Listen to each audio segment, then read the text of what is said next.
So, ayan guys. Hello, welcome to my vlog. Broken Angel in the house. Ayan, dahil wala kaming ulam, ako ay pumunta ng Talipapa. Actually, hindi yan sa bayan. Diyan lang yan sa tinatawag naming Balukawihay, sa Quarry ba.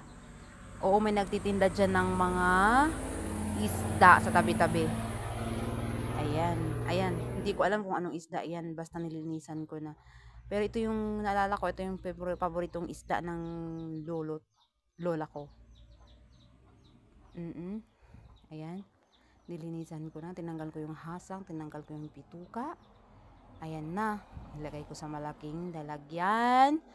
At ayan yung sangkap niya. Yan lang. Simple lang ganyan. Luya at saka bawang lang talaga ang nilalagay ko dyan. Tsaka konting suka at konting asin. Yan, asin yan. And then, naglagay din ako ng saan na yun? Betchin. Ayan, Ginamuto. Actually, konti lang yan. Nahirapan lang akong ilagay kasi nga maliit yung butas ng plastic. Ayan. And then, lagay ko na yung aking luya at saka yung bawang. Yan. Then, mikos-mikos lang yan. Halo-halo. Tapos, actually, kumuha ako ng dahon ng saging kasi namimiss ko yun. Ayan, yung suka. Ayan. Suka. Pure na suka yan, galing sa nyug. And then, yan. Halo-haloin. Naghugas ako ng kamay dyan, ha. Ayan. Para mahalo. Ayan, kumuha ako ng dahon ng saging. Siyempre, hugasan muna yung dahon ng saging. At saka nilagay ko dyan. Ganyan. Ayan. Ganyan. Pag malalaki, 3 lang. Ayan, malalaki kasi siya kaya 3 nilagay ko. Galing naman. Ayan. Ayan. Mega love shoutout nga pala sa aking taga video. Si Ate Mika ko.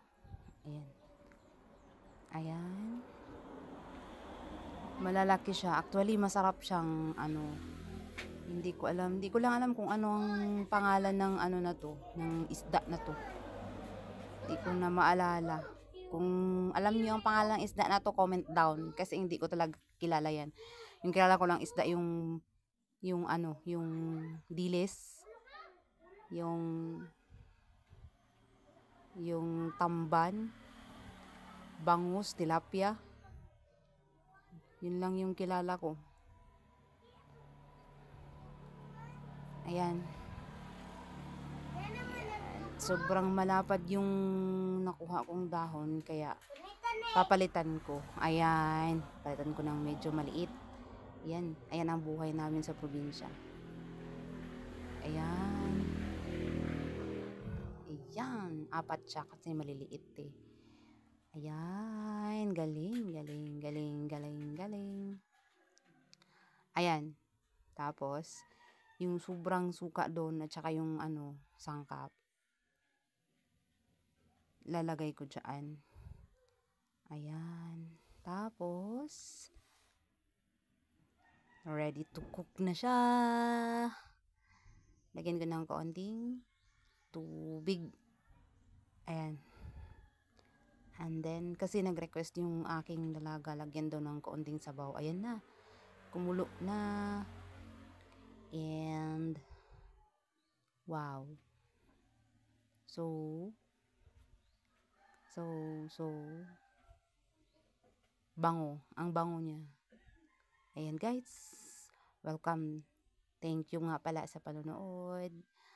Bye. God bless.